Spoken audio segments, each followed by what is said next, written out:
So the Emmys are right around the corner. They're about 2 months away. It's a bit of a funny year because we actually just had a ceremony happen this past January, which was delayed from 2023 due to the Hollywood strikes. And so this is now technically, I think, the shortest window in between Emmy ceremonies. But all of the shows that were just nominated, all of the networks that were just nominated were announced last week, at the middle of last week. And so we definitely have better insight in terms of what the Television Academy is sort of looking at and what they consider to be some of the best television across the board from this year. Before we dive in with just some reactions, just a few quick things to point out. The biggest nominated show of the year is Shogun from FX and Hulu, walked away with a whopping 25 nominations. Right behind them is FX's mega hit show, The Bear, which had 23 nominations. Only Murders in the Building had 21 nominations. True Detective Night Country, which returned after being away for a few years, walked away with 19 nominations. The Crown's final season on Netflix, 18. And then even some others that I don't know that people were necessarily expecting, like Mr. and Mrs. Smith, walked away with 16 nominations. Hacks had also 16 nominations, as well as Prime Video's video game adaptation, the live action video game adaptation for Fallout, which also walked away with 16 nominations. In terms of networks, it was a big year for Netflix. They had in total 107 nominations across 35 different programs. Right behind them is FX, which had 93 nominations, and then HBO had 91 nominations. And then you go from there, you have Apple, who walked away with 70 nominations. And so obviously a big year for the streamers, of course, but yeah, this is a really interesting field and just really interesting to look at what's going to be up in contention in the next couple of months here and what the Television Academy, again, is sort of paying attention to. What do you sort of, take away from just like all of these shows that were nominated? What are some of your big takeaways and some of your, I guess, immediate reactions to just all of the nominated shows and actors that came away from this year's Emmy nominations? Something about this year that feels so different. And I can't really put my finger on it. It could be that short window that you're talking about that makes a lot of these feel different, but there's something about it. It's like, this doesn't feel like previous years, per se. It doesn't feel like, I think, maybe even the dramas we're used to having, or, maybe it doesn't, I don't know. There's something about it that's just a little bit off. But what an interesting, I think, lay of the land that we have here, maybe because it is so diverse and everything does look so different. I'm like, okay, this is crazy, because I think some things competing against each other in some of these categories we're going to talk about are just like, whoa, that show was way different from that show over there. How are we talking about this? So maybe that's the difference I think I'm noticing, is just how tremendously different these shows have become. Maybe we're getting more creative. Maybe the concept of streaming is, I think it maybe is changing what the landscape of TV is actually looking like, because a lot of these are streamers, or a lot of people do watch these on streaming services, not live TV. But yeah, and it has been like that for a while, of course. But now it's like, oh no, you probably literally clicked on the app, like every single one of these. And so I think it's just an interesting lay of the land and an interesting thing to see, man. But being around all of these shows, all of these make sense. I'm not like, oh, should that show be there? I think the number of nominations of shows is more surprising than any show being nominated here. Like, some of that stuff really is surprising. You kind of talked about some of the nominations and numbers. True Detective Night Country is crazy, getting 19. Congratulations to the show. I just didn't see it coming. It's like, oh shoot, that's a lot of nominations. And so yeah, man, I think the shows make sense, but yeah, some of the nominations are like, whoa, this is crazy. And so I think because of that short window too, I'm curious about what other competition would look like had the year continued a little bit longer, had we had a bigger window with some of these shows have as many nominations as they would. And of course, I don't think they would. I think there would have been some other things sneak in here. But yeah, I think given what the landscape is, what the time frame is, no complaints, and everything kind of makes sense.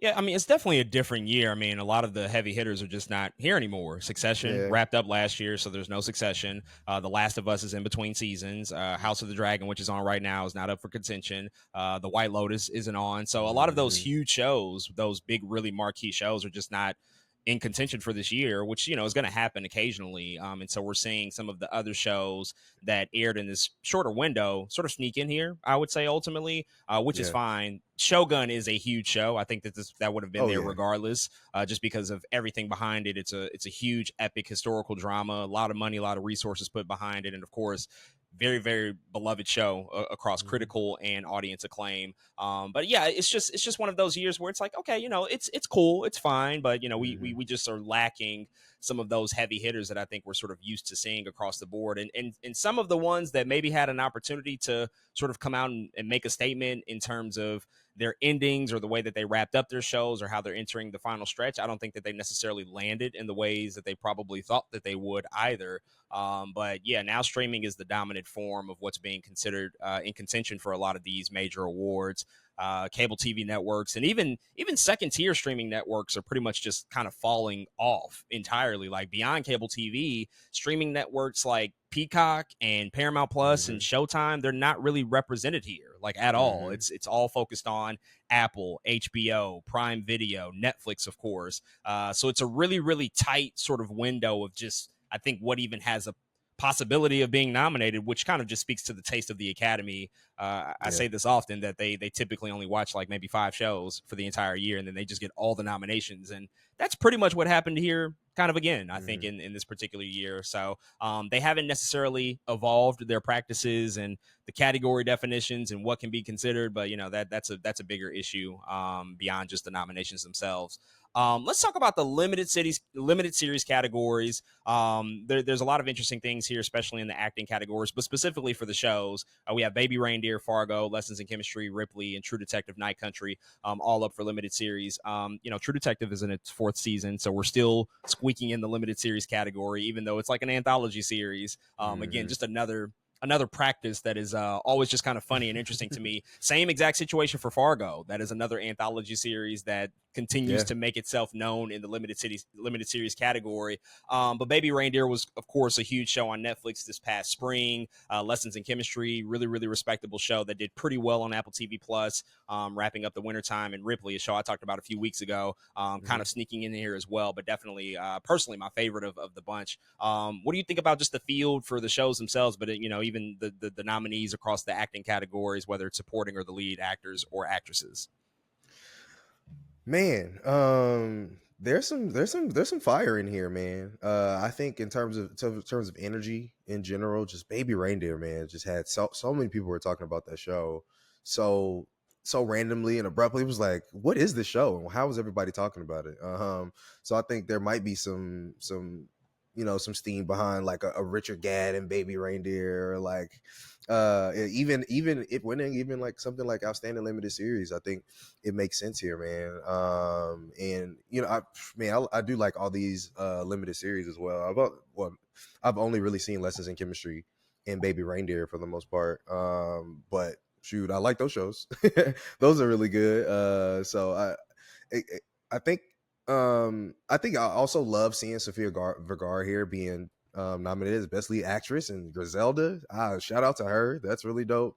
To see that, man. I feel like she has been, I don't know, just in a certain area of acting. She has been typecasted so much in her career, so it feels really good to see her on a ticket, her being nominated for something in a show that she was allowed to carry. So man, shout out to Sofia Vergara in that respect too, man. But uh, I think a lot of these will be pretty competitive actually, because of just the nature of the kind of shows these are. Like a lot of these are kind of pretty dark shows for the most part. I did actually watch Under the Bridge, so I actually been meaning to cover that on the podcast as well. But that's also a pretty decent show. And Lily Gladstone, I see, is nominated here for Best Supporting Actress, and she was doing some work in that show. I don't think she'll get anything from it, but again, it's still really good, I think, to see her be respected in having that role Under the Bridge. So man, the landscape to me right now, just looking at this whole list, it feels wide open to me. Again, maybe I need to spruce up and watch some of these things before the Emmys hits, but man, it feels like a lot of these categories anybody can win at this point. For the main category here, outstanding limited series, I've watched all of these. Ripley is my personal favorite out of the bunch. Baby Reindeer does still feel like the favorite, although I will say that after the show, the entire controversy around whether or not this is really a true story, just the authenticity behind that. There's a big narrative about just the blurred lines in terms of what Richard Gadd did with the story, and I know the person who is accused and sort of identified as being the Martha in real life. She has been very, very Mm-hmm. vocal about how she's not been convicted. She's never served any jail time. And there's just this narrative that exists about her that isn't true. And Richard Gadd has even said, like, oh, it's the broad strokes of what happened. Mm-hmm. So I do think that there's potential that there could be some backlash because of that, because I think it was immediately presented like this is a true story. And so Yeah. that just might call into question its validity as a Mm-hmm. project, and maybe might face some backlash. But I don't know if that's going to be widespread across the television academy, because I'm sure a lot of them probably did watch this show. The only other show that I think could actually topple it would be Ripley, but I don't think there's enough. I just don't think that there's enough widespread attention behind Ripley as it was for Baby Reindeer. That was just like a Mm-hmm. sensation, and typically those typically do win these awards. And in the acting categories, I mean, these are all fine. I will point out I love just seeing like pretty much all of the Fargo cast get nominated. Juno Temple was Mm-hmm. incredible. John Hamm was also phenomenal in the show. Some of his best work he's done in a long time. Jennifer Jason Leigh, she was also nominated. The one big thing I'm a little tight about, for a couple of things. One, the only nomination I believe for The Sympathizer is Robert Downey Jr.'s Best Supporting Actor, which he's Mm-hmm. incredible in that show. But that show is certainly better than some of these other shows nominated. It's Mm-hmm. better than True Detective. I think it's Mm-hmm. better than Lessons in Chemistry. So a little upset that it didn't get more nominations here. And then otherwise, the big thing that I'm just like completely tight about, nothing at all for The Curse, from Nathan Fielder and Emma Watson, or Emma Stone, Yeah. excuse me, on Showtime. Again, just Mm-hmm. sort of ignoring Showtime and their output. That was one of my favorite shows of 2023. One of the most bizarre but pleasant watches, and so it walked away pretty much being snubbed entirely, which is definitely unfortunate. The comedy series categories, in the main one, for outstanding comedy series, no surprise, we have Abbott Elementary back in contention here. The Bear, Curb Your Enthusiasm, The Gentleman, Hacks, Only Murders in the Building, Reservation Dogs, and What We Do in the Shadows. So Abbott Elementary just wrapped up its third season, and so that's actually what's in contention here. The Bear, these are mostly nominations. In fact, these are all nominations for The Bear's second season. So I know a lot of people Mm-hmm. feel a way about the third season, of course, Right. but the second season Mm-hmm. was pretty much critically acclaimed across the board. So Yeah. it's breaking records here. It was nominated more times in a single year as a comedy show than any other show in history. It surpassed 30 Rock, so it has 23 nominations. I think 30 Rock had 22. And then other shows like What We Do in the Shadows and Curb Your Enthusiasm, they're pretty much wrapping up. I think What We Do in the Shadows is in its last season or entering its last season. Curb Your Enthusiasm just wrapped up its last season. And then, of course, Only Murders in the Building, obviously sort of a frequent player here. Reservation Dogs, this is kind of the first time that they're being acknowledged, which I'm happy to see. They didn't Mm-hmm. really get nominated for anything for their first two seasons, but because they also just wrapped up, finally showing some love to that show on Hulu, which is a really, really terrific show. But yeah, what do you think about these series that are in contention for the comedy series categories? Any early predictions, any reactions and thoughts to what we see here? I really do think the Bear is going to clean up. Like you said, this is for season 2 and not for season 3. And that second season, it did such a good job, I think, of highlighting not only each character in the show, but because of that, like highlighting the capabilities of all the actors and actresses that were in the show and their talents and how good they are on screen. So I really do have a feeling the Bear is going to clean up again. It's because it's for season 2. I think there was so much energy there, and to see it get nominated as much as like, yeah, that was like one of my favorite shows that happened last year for reasons. And yeah, I think a lot of that will all come full circle. Man, I still love seeing Abbott. I still love seeing it here. I can't believe Curb Your Enthusiasm is ending. What was it, like season 12 or 13 or Oh, it's something? it's it's over. Yeah, it's done. Yeah, that is insane. So shout out to that show. I think, man, it's hard when like a show's going away too, because it's like I know it's always feels like, all right, we gotta give them something. I'm leaving here with something, so we'll see if they give something to Curb Your Enthusiasm. I think it would be really cool to actually see like maybe even like Larry David get something for Curb Your Enthusiasm. Even though again we're just talking about the Bear, Jeremy Allen White is right there, but I think it would still be really cool for Larry David to get something there. And then man, I actually really like the supporting even though it's 4 people for the Bear, but they also have Tyler James Williams and Paul W. Downs for Hacks, which is also just too good, I think, performances happening on those shows, man. But Overall, man, I think this is a really good list. I think the Bear is going to clean up. Only Murders in the Building is only going to continue to show up, but I think overall the Bear is going to clean up and take a lot of these awards away. Yeah, for Curb, they're not going to get anything, which is unfortunate. It's definitely Yeah, it sucks. it's my favorite show on this list easily, but they won't get anything because the Bears just in such a high point. It's the it show, it's the hot show right now. Which I think rightfully so for this particular year and for that particular season. It was really phenomenal television. Really dope to see Lionel Boyce get nominated here. Really dope My to boy see L Boy, Liza yes sir. Cologne's Ayas get nominated as well here. I just love seeing them being recognized for their work on that show. It's also important to note that in the guest actor categories, the episode Fishes, which has all of the cameos, pretty much nominated everybody. Jamie Lee Curtis got Hmm. a nomination. Bob Odenkirk got a nomination. It was just like one of the most nominated episodes of television for the entire year, just because of how much star power they had in that episode. But rightfully, it's a great episode of television here. And then of course, Abbott Elementary continues to show up, as well as Only Murders in the Building. It's a solid category, but it's no question that the Bear is just going to continue to be Hmm. the one that comes out on top across the board. And then last but not least, the drama categories, which we briefly talked about, but in contention for outstanding drama series this year is The Crown, The Curse, Fallout, The Gilded Age, Mr. and Mrs. Smith, The Morning Show, Shogun, and Slow Horses. And so, here the Crown is interesting because they just wrapped up their final season 6 on Netflix. That's definitely one of their bigger prestige shows, but also definitely lost a lot of steam over the years. I would say Hmm. it certainly came out of the gate swinging in those first like 2 to 3 seasons, but since then it hasn't shown up in quite the ways that I think a lot of people thought that it would over the course of its 6 season run.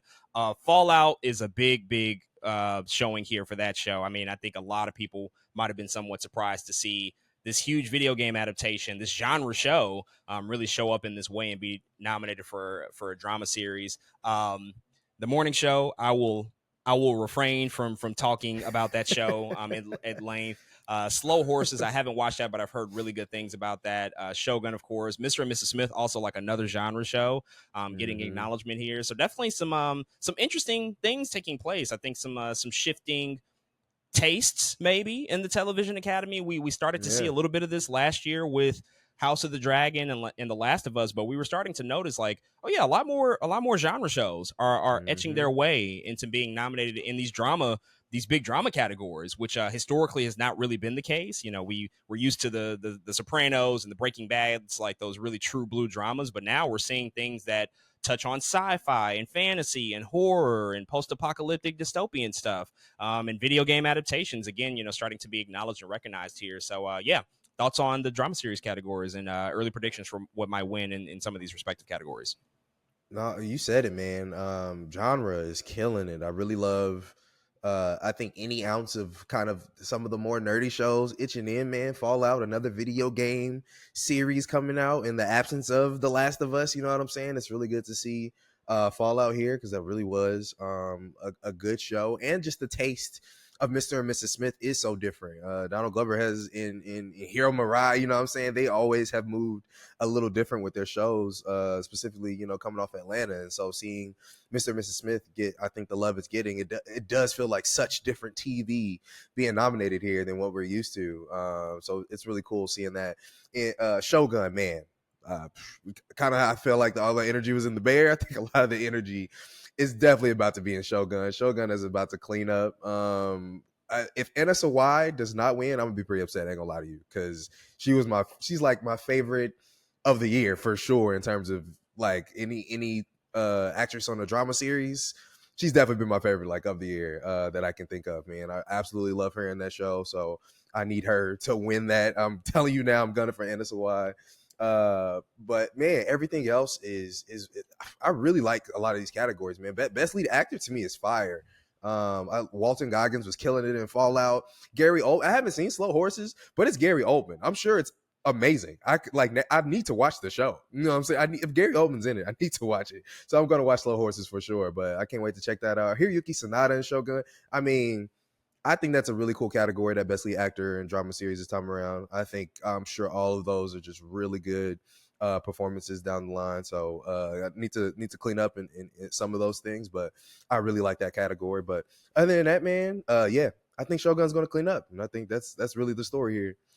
Yeah, I actually I have a mistake in our doc. I said the curse. The curse is not nominated. I was not tripping off of that. Instead, what should be in that spot is Three Body Problem. That was also nominated for outstanding Mm-hmm. drama series. Another genre show coming from Netflix, and a pretty good show. I talked about it earlier this year. That is a really solid show. I was pleasantly surprised by it. So also interesting to see them be represented here. But yeah, I think it's again it's a solid year. But Shogun is clearly the favorite. It's also Mm-hmm. it's interesting that they played their hand for drama series as opposed to limited series. Now, recently, they did acknowledge that FX and Hulu will be moving forward with additional seasons for Shogun, moving past the source material. I don't know how I feel about that, but Lord they're Jesus. definitely making a play for drama early on, and they submitted themselves for drama, probably knowing that they were going to renew and do more seasons if it was successful enough. And I think that that may have been the smart move, because if they were in limited series, might have been a little too competitive just based on the baby Mm-hmm. reindeer hype and phenomenon. And so the fact that they're actually in drama, and they probably surveyed the field and they really just went, to the full science behind it, like who's going to be nominated, what are the most likely shows. I think that they pretty much bought themselves a nice win here to be acknowledged in that way. But overall, really good stuff. Love to see Donald Glover nominated for lead actor in Mr. and Mrs. Smith. Idris Elba in Hijack. The show I thought was okay. I know a lot of people liked it, but he was really good in Mm-hmm. it. So I'm really, really glad to see him nominated here. Dominic West in The Crown. I do want to point him out. Like, The Crown didn't end off on the highest note. It was okay, the final season, but I just always enjoy seeing him, playing Prince Charles, and him coming from The Wire to The Crown is always just like an interesting thing to observe, just like the maturation of his career and how he landed this really dramatic part, this really, really important part. And again, I won't harp too much on the morning show, but what the fuck are they doing? This is not okay that the morning show continues to be nominated this much. But I think it's a pure star power play at this point. They have big, Yeah. big guest actors pop up on the show. It's very buzzy. It's probably Apple TV's one of their most viewed shows. I do know several people that watch it, but I can't bring myself to finish it at this point. But ultimately, we'll see how things shape out. This year's Emmy Awards will be airing in mid September. It's going to air live on ABC and air the next day on Hulu. So we'll be back to talk about all of the results from this year's Emmy Awards.